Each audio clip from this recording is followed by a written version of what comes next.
Hello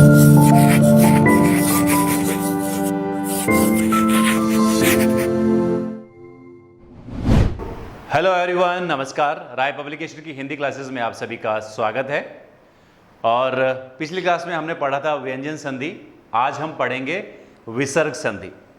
विसर्ग संधि यानी ये जो निशान होता है इसे हम कहते हैं विसर्ग। सबसे पहले जान लेते हैं कि विसर्ग संधि होती क्या है। विसर्ग के साथ स्वर या व्यंजन के मेल में जो विकार होता है उसे विसर्ग संधि कहते हैं। यदि किसी शब्द के अंत में विसर्ग ध्वनि आती है और उसमें बाद में आने वाले शब्द के स्वर या व्यंजन का मेल होता है, उसके कारण जो ध्वनि उत्पन्न होती है, जो ध्वनि का विकार आता है, उसे हम विसर्ग संधि कहते हैं। यानी किसी शब्द के अंत में विसर्ग आए और उसके बाद में आने वाले शब्द में या तो स्वर आए या व्यंजन आए, उसके मेल से जो शब्द बनता है, जो ध्वनि उत्पन्न होती है, उसे हम विसर्ग संधि कहते हैं। विसर्ग संधि को आगे बढ़ने से पहले मैं आपको कुछ बताना चाहूँगा। यहाँ पर आपके एग्जाम की दृष्टि से मोस्टली अधिकतर स्वर संधि के क्वेश्चंस आते हैं आपके एग्जाम में 70 to 75% मैक्सिमम। व्यंजन संधि के क्वेश्चंस आते हैं 15% और विसर्ग संधि के 15%। सो ये चीज़ आप खास तौर से ध्यान रखिएगा। स्वर संधि और विसर्ग संधि पढ़ना आपको सभी कुछ है, पूरा है, लेकिन मैंने यहाँ पे आपको पार्टीशन करके, बंटवारा करके बता दिया है कि स्वर संधि, व्यंजन संधि और विसर्ग संधि के कितने कितने क्वेश्चंस आते हैं। चलिए सबसे पहले हम चलते हैं विसर्ग का ओ हो जाना। विसर्ग का ओ कैसे होगा? यदि विसर्ग के पश्चात ए वर्ग का तीसरा, चौथा या य, रे, ले, वे अगर आए तो विसर्ग किस में बदल जाता है? ओ में। जैसे तप प्लस वन, तप धन वन, ये जो विसर्ग है यहाँ पे देखिए वे आया है, ये यहाँ पे य, रे, ले, वे वह है, तो यह इसमें ओ में बदल जाएगा, तो ये हो जाएगा तपो वन। अध प्लस गामी, ग आया है यहाँ पे, और जैसा कि मैंने कहा था किसी वर्ग का तीसरा या चौथा, तो ये जो तीसरा है ये क, ख और ग, क वर्ग का तीसरा वर्ण है ये।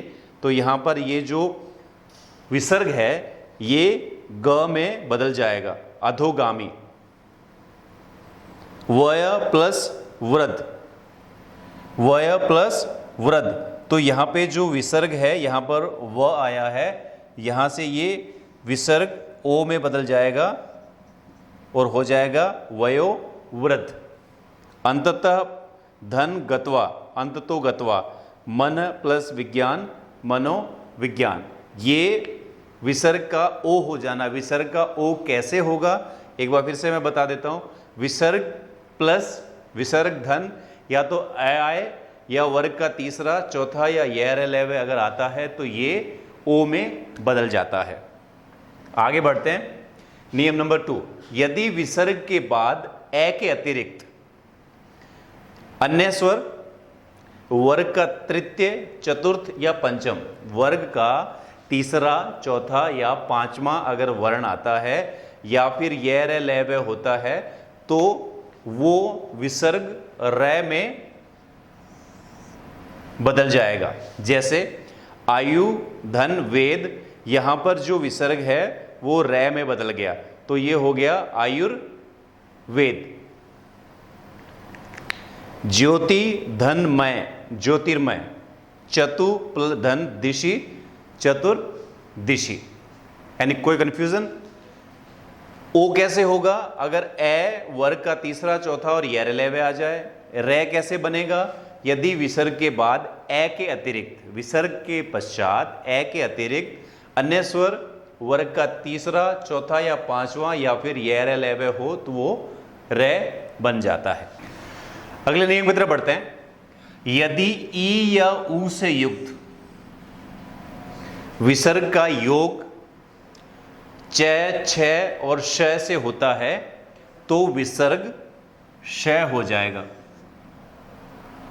यदि ई या ऊ से युक्त विसर्ग का योग च, छ और श से होता है तो विसर्ग क्षय हो जाएगा। और यदि ई या ऊ से युक्त विसर्ग का योग त, थ और श से होता है तो विसर्ग स हो जाएगा। इसी से संबंधित आगे वाला नियम भी देख लेते हैं। यदि ई या ऊ से युक्त विसर्ग का योग क, ख, प, फ, ट, ठ, श से होता है तो विसर्ग क्षय हो जाएगा, तो विसर्ग क्षय हो जाएगा। अब यहां पे देखिए तीनों स आ गए हैं, श, स और श। ये षटकोण वाला श, शलजम वाला स और ये स्लेट वाला स। यहां देखिए पुनः प्लस च, ये जो अगर यहां पे च आया है तो ये जो च है, च आया है तो विसर्ग किस में बदल जाएगा? श में।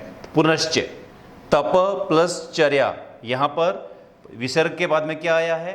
च, तो ये हो जाएगा तपश्चर्या। यश धन शरीर, तो जो ये विसर्ग है ये किस में बदल जाएगा? यहां पे श आया है तो श में, तो ये हो जाएगा यशशीर। इसमें देखते हैं, यदि ई या यू से युक्त विसर्ग का योग क, ख, प, फ, ट, ठ और श से होता है तो ये क्षय हो जाता है। बहि धनकार, तो ये जो विसर्ग है ये श में बदल जाएगा, बहिष्कार। आवि धनकार, आविष्कार। चतु प्लस पाद, चतुष्पाद। चलिए अगले नियम की तरफ बढ़ते हैं। यदि ह्रस्व स्वर, ह्रस्व स्वर क्या होते हैं? जैसा कि मैंने आपको बताया था पहले, ए, ई, ऊ और री, जिसको बोलने में थोड़ा कम समय लगता है वो ह्रस्व स्वर कहलाते हैं। का योग, ह्रस्व स्वर का योग अगर रे से होता है तो जो ह्रस्व स्वर होगा वो दीर्घ में बदल जाता है।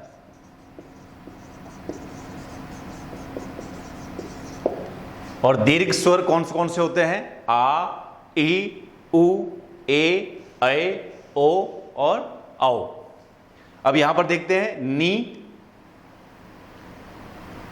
आर, यानी कि ह्रस्व स्वर का जो योग है, जोड़ है, वो किससे हो रहा है? रे से, तो ये हो गया निरोग।